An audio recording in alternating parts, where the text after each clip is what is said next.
Detalyado ang pasabog ni dating Congressman Zaldico matapos ang ilang buwang pananahimik sa flood control scandal. Isa raw sa mga nakausap niya para sa umano'y budget insertion request ng Pangulo ay si Undersecretary Adrian Carlos Bersamin.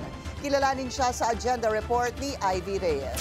Walang kinalaman kung alam niya yung transaksyon o hindi. Kasabay ng Blue Ribbon Committee hearing ngayong araw, kumanta na si resigned Ako Bicol Party List Representative Zaldico at inilapag kung sino ang mga nakausap niya sa budget insertions sa 2025 budget. Isa riyan si Undersecretary Adrian Carlos Bersamin, ang head ng Presidential Legislative Liaison Office o PLLO.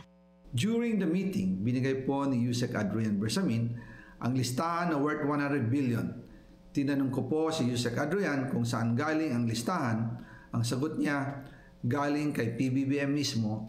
Kausap umano ni Yusek Bersamin si Budget Secretary Amena Pangandaman at former House Speaker Martin Romualdez sa pagpapatupad ng anyay utos ni PBBM na magsingit ng 100 billion pesos na infrastructure projects. Si Adrian Bersamin ay anak ni Abra Vice Governor Ann Bersamin na pamangkin naman ni Eustaquio Takit Bersamin, ang gobernador ng Abra. Si Takit Bersamin ay kapatid ni Executive Secretary Lucas Bersamin. Nasa Manila International Airport Authority Governing Board din si Adrian Bersamin bilang miyembro at isa sa representatives ng Office of the President. Hulyo nitong taon itinalaga bilang PLLO Chief si Yusek Adrian, ilang araw matapos ilabas ng Malacanang ang Executive Order 90.